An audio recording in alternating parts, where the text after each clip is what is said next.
Our age of scientific objectivity has made us suspicious of unjustified intuitions as a dangerous form of arbitrary subjectivity. This is about, maybe I should explain this instead of just jumping into it. The thing I'm going to talk about is models of decision making, and there are sort of two schools of what ways to look at decision making. There is a side that would say only men or minds can do this sort of thing, and it's intuitive and subjective, and some other view that you ought to be able to formalize or mechanize or computerize the process of decision making. And I'm going to argue against the view that you can mechanize it or make it objective or make it mechanical or formal. That all comes to the same thing. But before I argue against it, I want to sort of make the best possible case for it. So I think I just now feel I better explain that, because for a while I'm going to be look like I'm on the other side. And I do agree with the reason that people would like to have some kind of mechanical model of decision making, because, as I say, we've got every reason to be suspicious of people making decisions on the basis of unjustified intuitions, because if they do that, how can you tell that it isn't just their own arbitrary private opinion? And there isn't any area where the demand for some kind of justification of people's reasons for making decisions seems more natural and more important than in the area of social decision making. A recent article in Science entitled "Science, Values, and Human Judgment" most perfectly expressed this prevailing plausible view. The authors, Kenneth Hammond and Leonard Edelman, focus on the role of the testimony of scientific experts in arriving at public policy. They recognize that human judgment plays a crucial role in expert testimony, but they insist that arbitrary, subjective, and self-serving judgments should be avoided. Then they note that the only way people usually have of trying to avoid poor judgments, arbitrary, self-serving judgments, is they attempt to, as they quote, they search for scientists who have somehow gained a reputation for wisdom in the exercise of their judgment. But they don't like this. They reject that method as non-scientific because, as they say, it leaves the body politic at the mercy of a cognitive activity which remains a mystery. And they are very leery of leaving something as important as the reasons that some expert arrived at a decision as simply a private mystery available only to that expert, or maybe not even to him. They say that policy-making groups often simply call for, quote, the contributions of talented individuals who can intuitively perform analyses and evaluations. But the authors point out, quote, that such person-oriented combinations of information and value judgments, which cannot be formulated explicitly, are defenseless against charges of being poor judgments or self-interested judgments. So they propose that such expert testimony be itself made the subject of objective scientific scrutiny. Otherwise, they would say, lacking scientific rigor, such testimony remains subject to the unexamined vagaries of human judgment. And that sounds plausible enough. And it's not even such a surprising new idea. The demand that decisions should be based on explicit principles so that we can criticize the principles and either justify them or find them unjustified goes back to Socrates. It starts in, as far as I know, one of the very early Platonic dialogues, which is still supposedly a dialogue just reporting what Socrates is doing, the Euthyphro.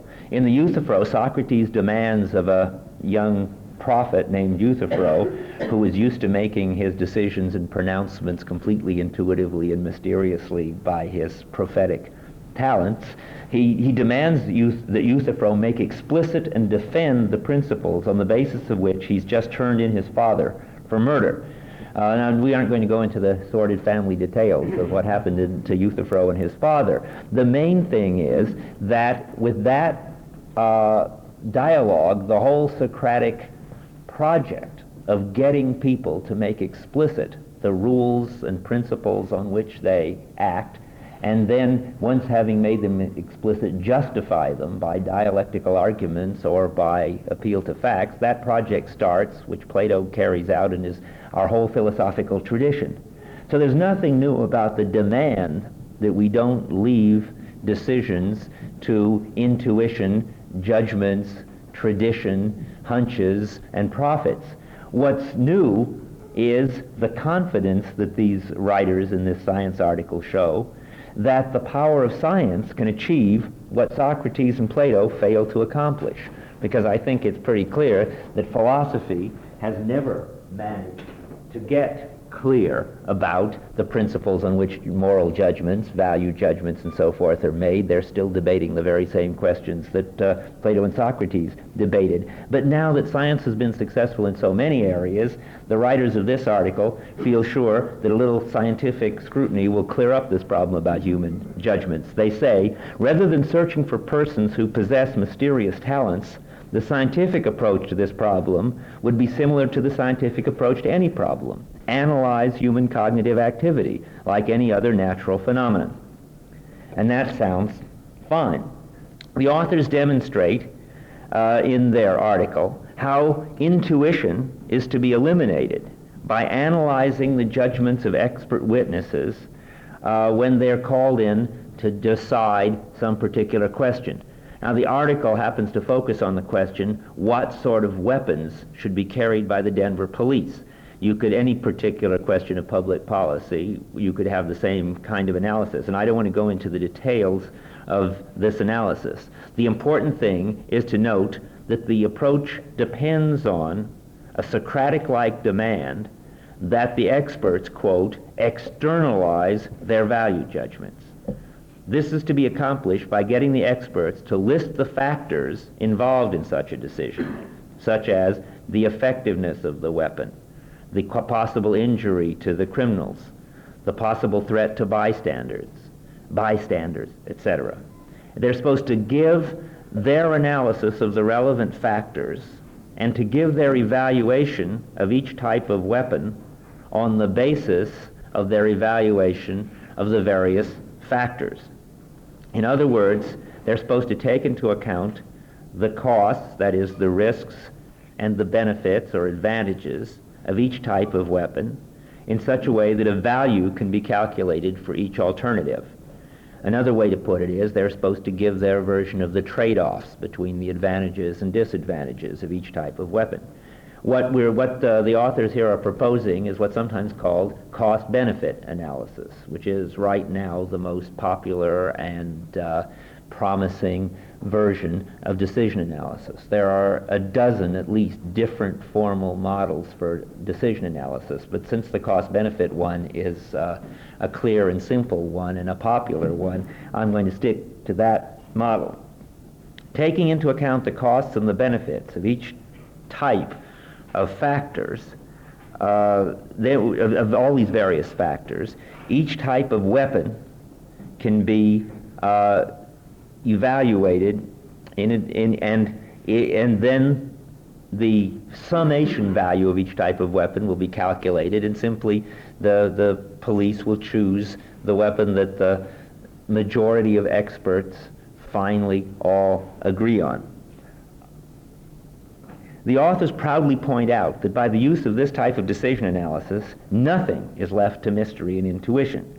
The factors the experts use and the weights they assign are out in the open for everyone to see and to challenge, so that, quote, as a result, a process that was up to now poorly understood can be examined, assisted, and improved, unquote.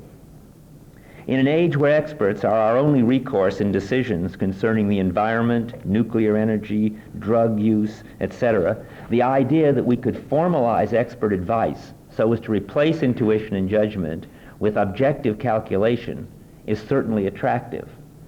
But to be truly scientific, we have to be sure that the expert's expertise has indeed been captured in the formal model. That's where I want to start questioning this picture. I mean, there's nothing wrong with the picture, if, in the sense that if we could do what the authors propose, capture the expertise in these factors and these weights, we'd all be better off. We could then see exactly how these people are making their decisions, and we could argue with them. We might even program a computer to use factors and weights and make faster, more accurate decisions. But before jumping to these wishful conclusions, we'd better check whether this is how decision-making really happens. And the way to do that, if you're going to be scientific about it, and I have nothing against being scientific about it, is to take some kind of simplified case of decision-making, presumably the simplest possible, where social value judgments don't even enter, and see how decision-making looks there, and then we'll worry about how it looks in the very complicated cases. Such a case is provided by the game of chess. It's especially because there is at every moment the player's decision as to which move of a bunch of possible alternative moves to make next. And chess is especially interesting because there have been studies of how chess masters decide upon a move. And there are also chess programs which exemplify the mechanical or formal model of how to decide upon a move. And this isn't a kind of straw man I've cooked up. I've taken the very best example of mechanical decision-making that exists as far as I know. That is, chess programs, having started out fairly pathetically, have in the last few years done surprisingly well. In 1977, a Northwestern chess program called Chess 4.5 won the Minnesota Open Chess Tournament against experts and high-class A players, which means that it would certainly beat me and probably everybody in this room, unless there are some masters lurking in the audience. And that last August, this kind of chess program competition came to a kind of finale, because 10 years ago, some of you may have read about this, the people who were working on chess programs, particularly John McCarthy at Stanford, made a bet with an English chess master named David Levy, and the bet was over whether in a tournament Levy could beat a computer 10 years from the time the bet was made. And those 10 years were up last August, and there was this tournament between David Levy and the computer. And David Levy did win, but it was close, much closer than lots of people would have thought, much closer than I would have thought. I was ready to try to bet with McCarthy, but he wouldn't bet anymore. I would have won some money, but it would have been very, it was a cliffhanger. And in fact, and David Levy is a master, and the computer program did win one game. So there are, he had no, it wasn't as if he was sick that day or anything. It can play at master level. And so, now, that's very interesting, because here we have a formal model that is making expert, in fact, expert is a category of chess player, better than expert decisions, because master is higher than expert in the way chess players are ranked. And chess programs do work like the description I just gave of a cost-benefit analysis. Chess masters are first asked to articulate the factors and trade-offs that they use in playing. Now, parentheses, it turns out to be very difficult to get chess masters to tell anybody what the factors and trade-offs that they use in playing, and we'll have more to say about that problem later. But so they are asked to do this, and they do it as best they can. They've even tried to follow their eye movements to see if they can sort of find out what rules they're using, even if they don't know what rules they're using. And finally, anyway, when you get the factors as best you can, and you find the weights that are assigned to the various factors, and use these weights to evaluate and compare various positions, you do get a chess-playing program that plays, as I just said, quite well. But now I have to go into more detail, because it's really in discussing, and I still stick to the chess example. I just have to hope that most of you are familiar enough with chess to just having played a little, or even checkers, to follow this example. But it's very important to see the kind of factors that can be used and the kind of factors that can't be used when you're making a computer model of chess decision-making, that is, when you're making a chess-playing machine. To evaluate and compare positions rules have to be provided for calculating scores on attributes such as material balance, where a numerical value is assigned to each piece on the board and the total score is computed for each player, or center control, for instance, where the number of pieces bearing on each centrally located square is counted.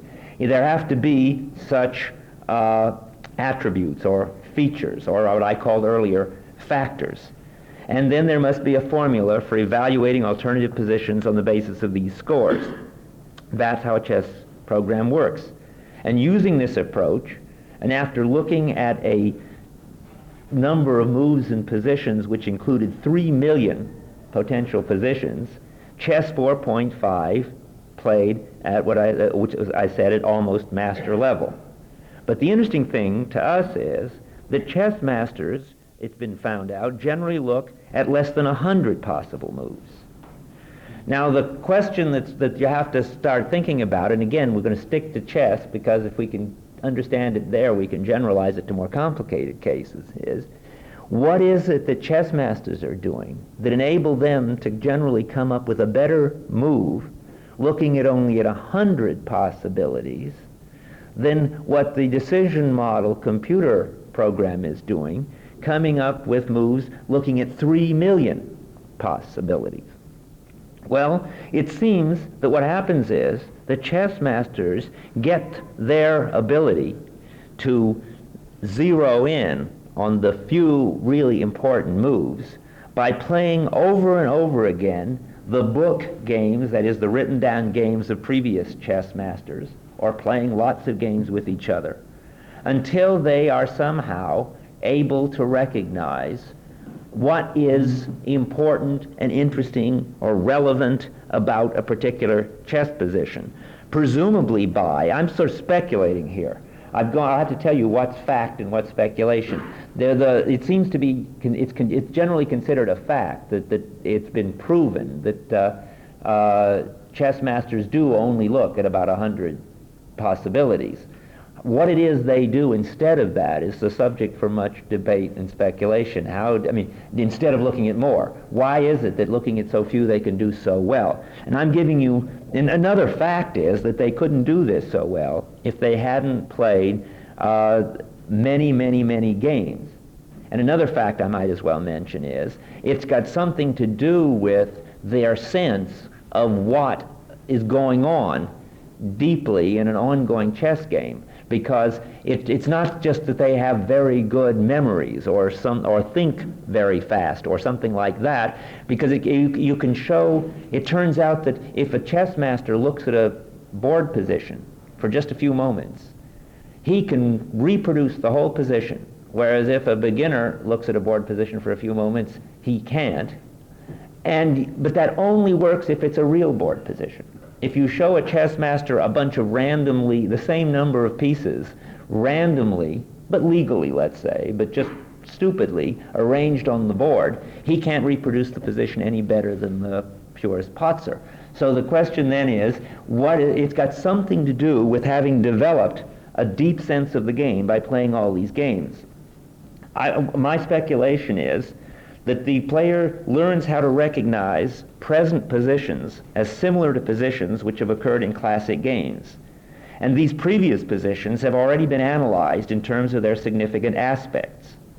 Now, I'm using aspects in a very technical sense here, which is my own word. It doesn't matter what word you use, but I want to distinguish aspects from attributes.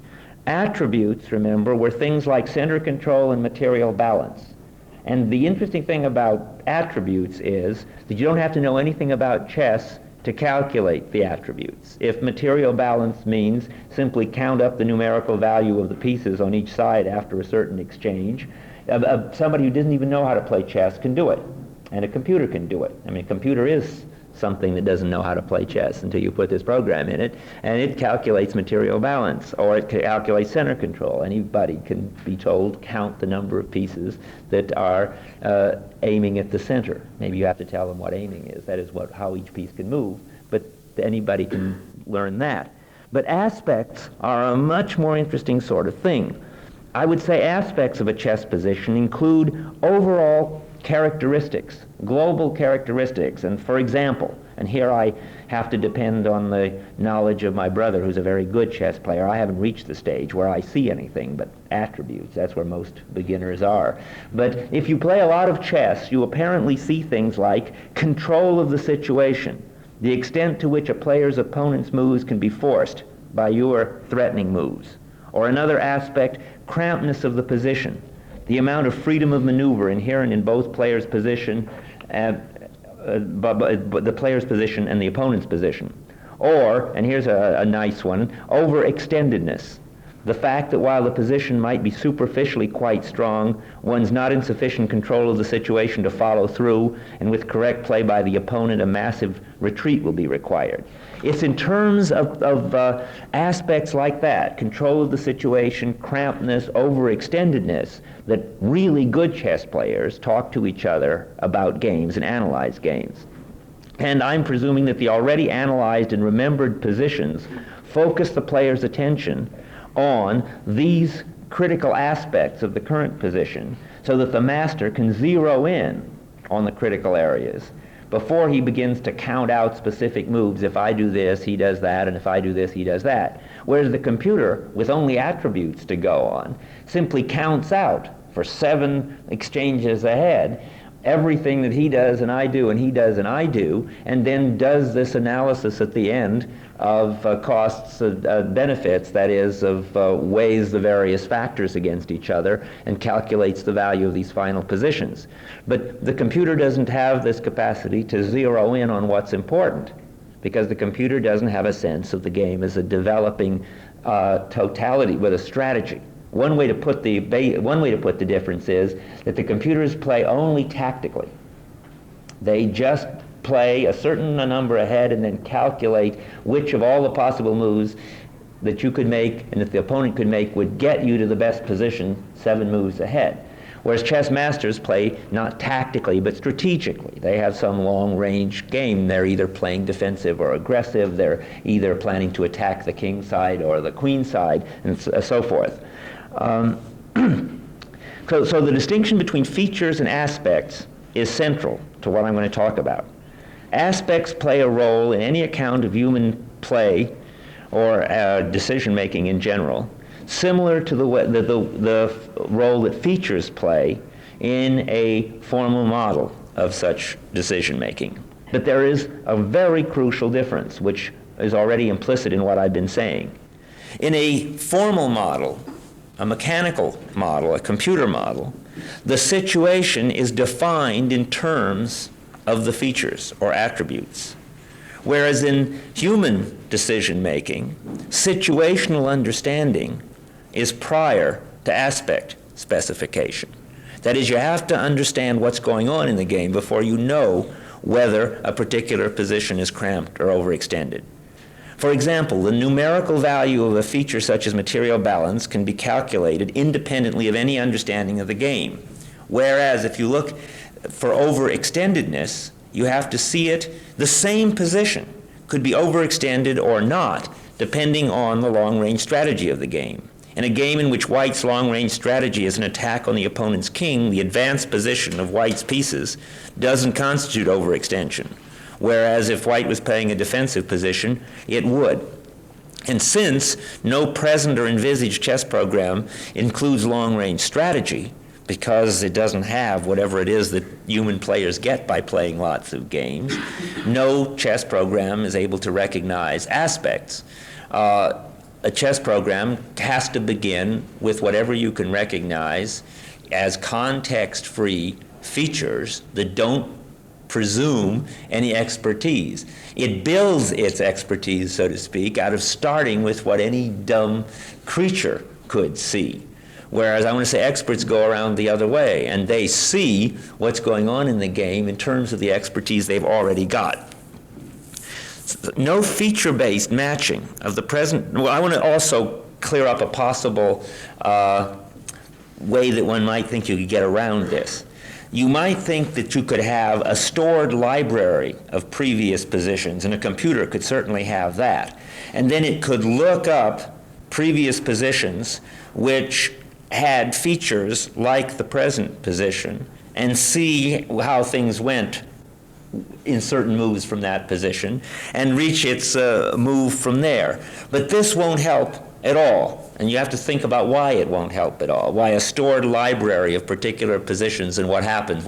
You could just store a library of particular positions and exactly what move Botvinnik or some great player made when he was in that position that made a winning game. But it won't help because it's astronomically unlikely the two positions will ever turn up which are identical.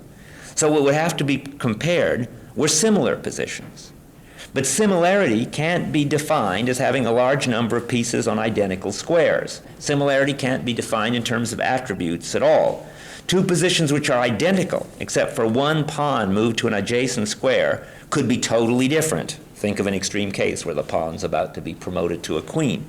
Whereas two positions can be similar, although no two pieces are on the same square in each. But the crampedness or the aggressiveness or the overextendedness and so forth doesn't matter about the squares, it's the overall gestalt. Thus, similarity depends upon the player's sense of the issues at stake, not merely on the position of the pieces. Seeing two positions as similar is exactly what requires a deep understanding of the game. And only structuring the situation in terms of aspects of remembered similar situations enables the human player to avoid the massive counting out required when the positions are characterized only in terms of context-free features. So already we've got one important clue as to the difference between what an expert might know in terms of aspects and what a scientific analysis of the sort proposed by the authors I quoted in the beginning of a cost-benefit analysis would look like, because this cost-benefit analysis, any formal analysis, is going to have to be strictly in terms of factors, attributes, features, whatever you call it, elements. It's a question is whether it's context-free, whether you already have to understand in order to find these features or not. The formal model always says you have to start with features that you don't understand, and you don't have to understand anything. You could just calculate them. Now, another important difference, which is analogous here, just as what in the formal model, the role in the formal model that's served by features, in the human model, let's call it, the intuitive model, let's give it this pejorative name, because by the end of this talk, I hope I'm going to convince you that being intuitive is not such a bad thing after all, even if it's very mysterious. In the intuitive picture, you've got aspects. Well, there's a parallel also that's interesting to note, that where in the formal model you've got strict rules for calculating, given the features, what the value of a position is, or what you should do. In the intuitive model, you have what are called maxims, at least what Michael Polanyi calls maxims, and that's as good a word as any. And I want to read you a quote from Polanyi's description of the difference between maxims and rules, because it comes to, again, discovering the same difference that I've been trying to emphasize. He says, "Maxims are rules, the correct application of which is part of the art which they govern. The true maxims of golfing or of poetry increase our insight into golfing or poetry, and may even give valuable guidance to golfers and poets. But these maxims would instantly condemn themselves to absurdity if they tried to replace the golfer's skill or the poet's art. Maxims cannot be understood, still less applied, by anyone not already possessing a good practical knowledge of the art." So it's the same thing again. Just like aspects can't be understood unless you already have a deep understanding of chess, deeper than mine. So the maxims which you might give to some expert can't be understood until you've already got a deep understanding of the game. Otherwise, you can give rules. Just as you've got features in chess, like material balance or center control, you've got rules. Rules like what? I hadn't thought of writing one down.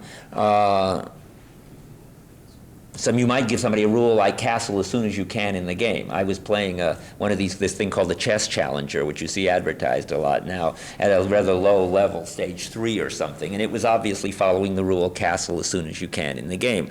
Once you saw it was following that rule, you could play all kinds of nasty tricks on it. But there would be rules for beginners, but they would be rules that anybody could follow who didn't even understand what was going on.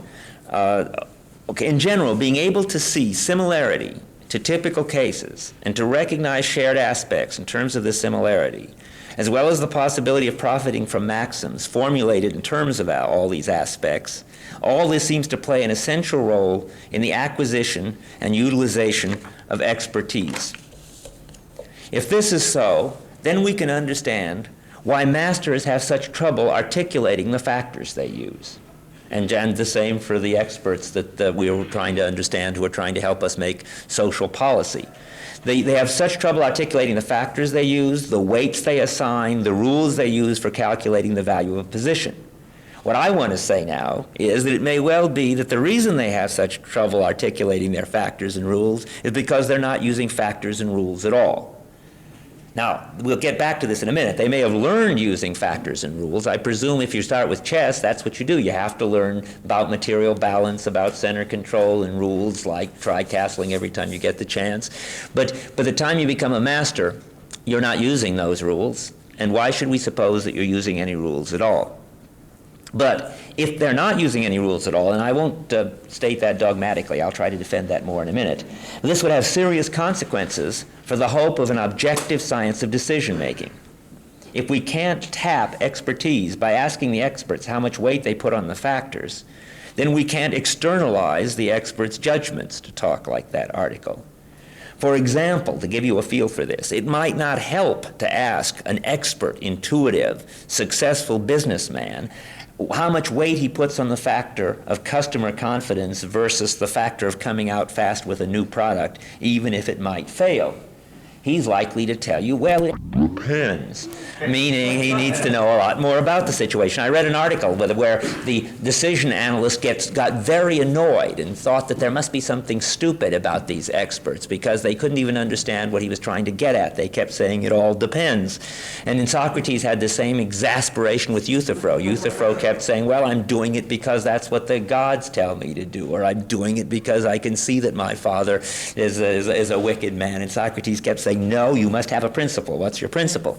Well, I'm saying that when they say it all depends, that's not stupidity. That's they've got a lot of experience about total situations and about what the significant aspects are and how it all hangs together. And they may not, on the basis of their experience, have ever thought about these factors. I picture them asking the generals questions like, how much weight do you put on number of casualties versus miles of territory gained?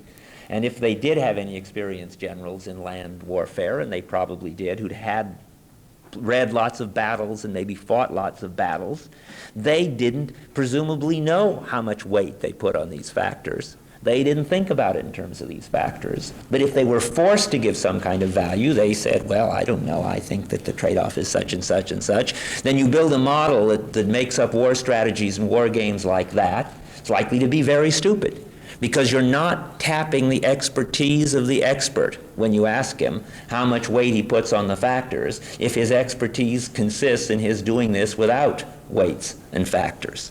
And by questioning experts about rules and factors, you reduce them to what they learned in business school or in the military academy, but what they presumably left behind when, with talent and experience, they became experts. That's exactly as I said with chess. I mean, people do start with rules and factors and weights, but presumably that's exactly what they get over when they get to be good. The fact that people once use rules to acquire expertise is often explicitly or implicitly assumed to justify the claim that they're still using rules. Thus, even though it doesn't seem to fit the facts, the formal model gains an apparent plausibility from a superficial description of the acquisition of expertise.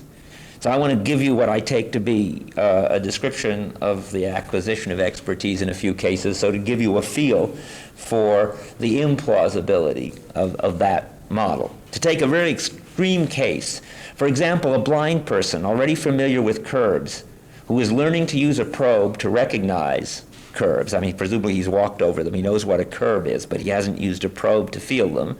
Well, as a beginner, presumably, he will experience changing pressures in the palm of his hand and interpret these elements or factors or features as evidence of certain attributes of the surfaces and edges and so forth out at the end of his probe and decide what's out there on the basis of that.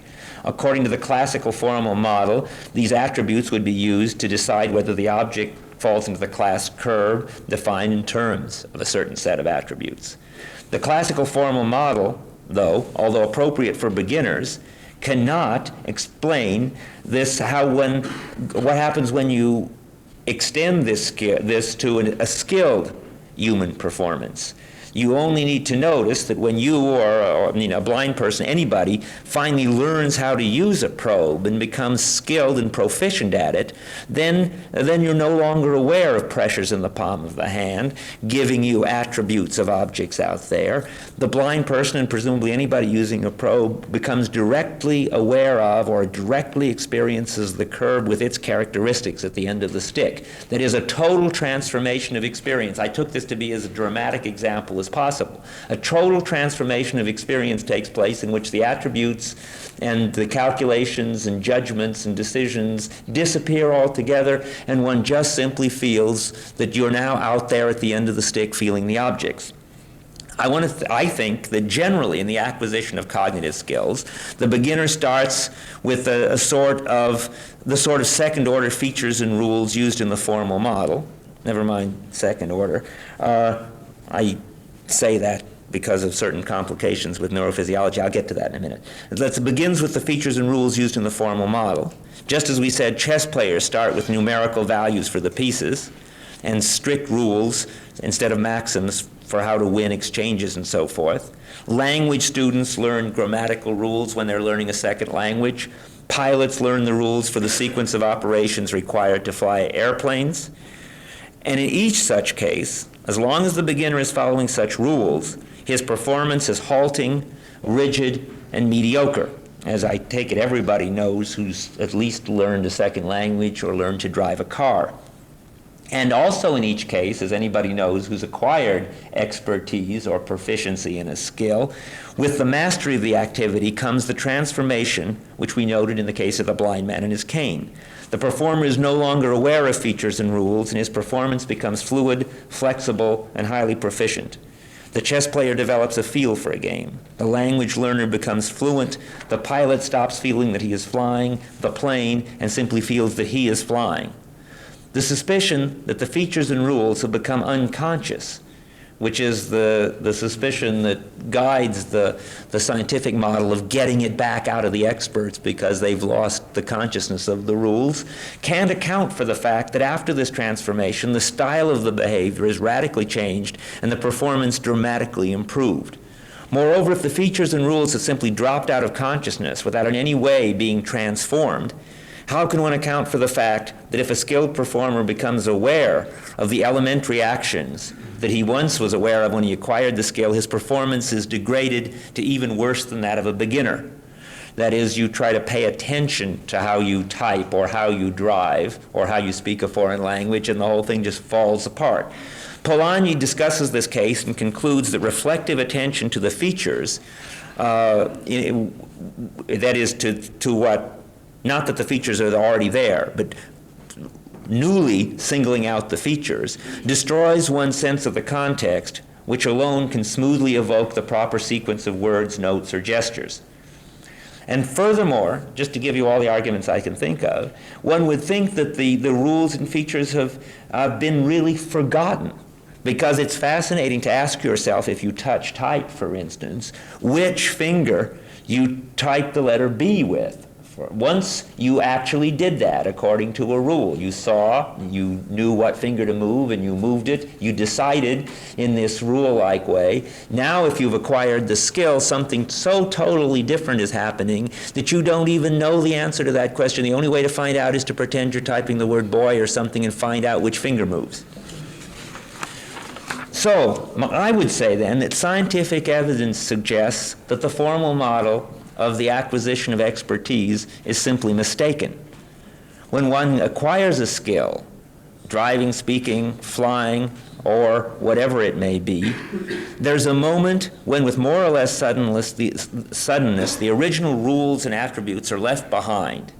And only then do you have the kind of expert intuition, which is what one wants to tap when you call in the experts in the first place. This mysterious intuition, this wisdom, this whole thing which in the original article was what we wanted to get around. It seems, to take one more example, which is interesting, that in fact only by dropping the rules can you become really proficient. I came across an example from studies in the Air Force which showed that you train undergraduate pilots to follow a fixed sequence of visual scanning of instruments and dials. And in studying this, they found that the instructors who were giving out these rules could find errors in visual displays much more quickly than the trainees. So they wondered, how was that? Did they just simply unconsciously apply the rules much more quickly and much more accurately? So they checked their eye movements, and it showed that the instructors weren't using the rules that they were instructing the trainees in at all. The instructors showed, and it was just in this way that they could do so much better with in novel scanning tests than the trainees with the rigid scanning patterns that they were teaching, which suggests that proficient performance does not consist in following these steps that the trainees were being taught, and that they would also leave all that behind when they got as proficient as the instructors. Okay, let's sum up where we are. So far, I've argued that experienced and expert human decision makers solve new problems by seeing in them similarities to previously experienced situations. Now, I want to make a kind of parenthetical, which I haven't mentioned. That procedure is mysterious in one sense, but not in another sense. This has to be cleared up at some point. When people do this thing of seeing aspects, maxims, and having the whole skill globally transformed, it may be that their behavior is no longer explainable in the way that Socrates and the believers in scientific decision-making want to explain it. It doesn't mean that their behavior isn't somehow explainable. That is, presumably something happens on the neurophysiological level in their brain, and that if we understood what was going on in their brain, we'd have an explanation of what happened. But we wouldn't have any necessarily, and if all this phenomenology is right, there's no evidence at all to think we would find the rules and features somehow encoded in the neurophysiology. There may be holograms, gestalts, fields, anything else. I want to say that what happens in the brain isn't mysterious. It only becomes mysterious if you think that you have to have another level of explanation in terms of rules and features, where the whole thing is externalized and spelled out. If you can't get that, if that's what being mysterious means, it's very mysterious. But mysterious doesn't mean mystical, or that it doesn't happen according to the rules of physics and chemistry. It just doesn't happen according to the rules of cost-benefit analysis. There's no evidence, in other words, that it can be explained in terms of rules applied to isolated attributes of the situation. And there are many reasons which I've given you to believe that it can't. While the formal model has the attractive feature desired by advocates of scientific decision-making of laying bare and arguable the complete explanation of a decision, it in no way represents the actual process through which expert planners decide. Since the similarity-based process actually used by experienced human beings ultimately leads to better performance in all areas than does the formal approach practiced by beginners, decision-making based on proven expertise should neither be replaced by formal models, nor should proven experts feel any obligation to explain their decision in terms of formal models. Okay, so what's the role of formal models then? I just want to talk for a minute about that before I conclude. That doesn't mean that there isn't a role for formal models in expert decision-making and policy-making. It implies that formal models can provide help, however, only in an area where the problem is so combinatorial or statistical that experience doesn't lead to expertise. That is, there may be problems just so messy that there's no way for human beings to keep track of everything that's going on. There isn't any restructuring and understanding, even after you've seen lots of examples. Apparently this happens in routing problems, sequencing problems, petroleum blending problems, production scheduling problems. I mean, there are whole areas of this in applied mathematics where you can actually give helpful analyses which do better than people. They do better than people because there are no experts. And in any area in which there aren't any experts, it's fine to use the formal model.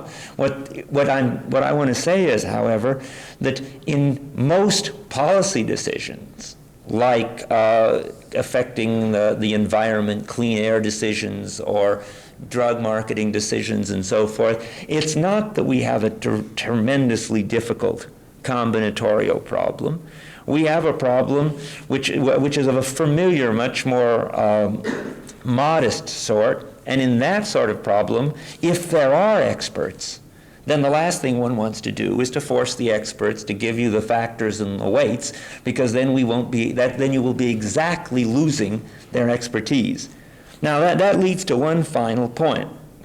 You can turn any problem into a very complicated and combinatorial looking problem if you try to be detached and objective about it. That is, you can try to think of all the possibly relevant factors, all the possible alternatives that could happen to all those possibly relevant factors. For instance, if you're trying to decide where to build a nuclear reactor or whether you should build any. You can turn this into a problem so combinatorial and so statistical that only decision analysis can cope with it. So it turns out to be a much more interesting and complicated question than it looks at first. You can't just say, leave the experts deal with the simple problems and call in the computers and scientific decision making when the problem becomes complicated. There's a kind of moral choice behind all this as to whether how the problem is complicated, how you understand a problem at all. This became clear to me when I read and think I understood something about Japanese business decision making. Again, I'll separate the facts from my interpretation of the facts. I've never seen any satisfactory interpretation of the facts, but the fact is that when Japanese businessmen get together to make a policy decision about how to expand or where to market a product or whether to start a new product, they do what would we consider very strange things. They reminisce about the history of the company, they recite poetry to each other, they think about the kinds of things that they would like to have happen, and they remember the heroes of the company and so forth. And somehow out of this, a consensus and a decision emerges. Whereas I'll try to, it's so bizarre that at first you don't even know what that could possibly mean. And it's so bizarre to us because in our ideal model, when the executives get together to make a decision, what do? They list all the possible conceivable alternatives, and the cleverer they are, the more far out conceivable alternatives they list, and the probabilities, and the values of the consequences down all the lines of branching consequences. And then if they've got a decision analyst expert, they can sum all that up, and they can, which no human being can grasp anymore. They've been so clever at thinking of factors. And then they have to ask the formal model, well, what have we concluded? It's beyond our own grasp anymore. We could give you the factors and utilities, but we can't even understand the solution. Now, what's happening? Well, it's like two ways of thinking, I think, about, say, any ordinary human decision, like moving to a new job in a new area. What the Japanese are doing, I think, is trying to understand what the history of the company is, what it stands for, and what its goals are. And after you've understood that, there'll only be a few alternatives left. And what seems to be the right thing to do will pretty well force itself upon you. Whereas if you start thinking about as if you weren't involved, as if you came from nowhere, as what a sort of Martian would see as all the abstract possibilities, then it becomes a tremendous combinatorial problem. I mean, to take the most extreme case, which is obviously a terrible oversimplification, if you were trying to decide whether to marry somebody, you could think of all the factors, personality factors, economic factors, social factors, genetic factors, and all the probabilities and so forth, and you'd never be able to make a decision. But what you try to do is to get yourself so into the situation and get in touch with who you are and who you want to be, so that the decision becomes not so much a decision between alternatives, but finally what you have to do becomes obvious. I think that's the general point of the Japanese approach. What happens to us in the Western tradition is we're really trying, I think, to abnegate our involvement and our moral choice. We'd like to turn this into a detached, objective decision where our feelings and desires and our past histories and our judgment about what kind of person we'd like to be or what kind of country we'd like this to be or what kind of environment we'd like to have doesn't play any role, because that's subjective and arbitrary and intuitive. So what we'd like to do is list all the factors objectively and put all the weights on and do the calculation, so that that turns every problem into a multi-attribute problem, and then it looks like the expert could be best replaced by a computer. But I think what's really happening is that we've changed the question. The issue in these environmental problems, in the nuclear reactor problems, in the drug development problems is really something like who we are, what we think humanity is supposed to be all about, what sort of quality of life we want. And we're all experts, more or less, in what it is to be human. And we know what aspects of the situation are relevant and which are not to these quality of life decisions. Indeed, it's just the sort of expertise about what kind of life we want, which is based upon experience, which is lost in this mechanical model of decision-making. And we also know when it's too much for us, when the problem is too difficult for us or beyond our kind of expertise, and then we know who to turn to for the wisdom. That is, if we can't decide the problem, then we can turn to somebody that has the kind of wisdom from past experience, a kind of expertise, who can make a choice in those matters. And even when we have to turn the decision over to experts, we can choose experts who share our sense of human values. And since life makes us all more or less experts in deciding whom we can trust, we should use that expert knowledge to identify the most reliable source of expertise. So it's not foolish, as the writers of this article said, to call in persons noted for their wisdom when you need a decision like this.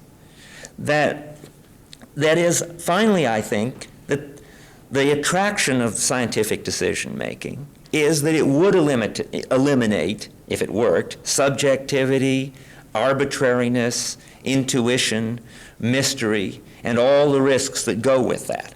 But I really think that there's no way to eliminate uncertainty, risk, and intuition, and that only if we accept risk and mystery can we hope to base our public policy on the judgment of those whose advice is the most likely to help us to achieve the kind of world we want.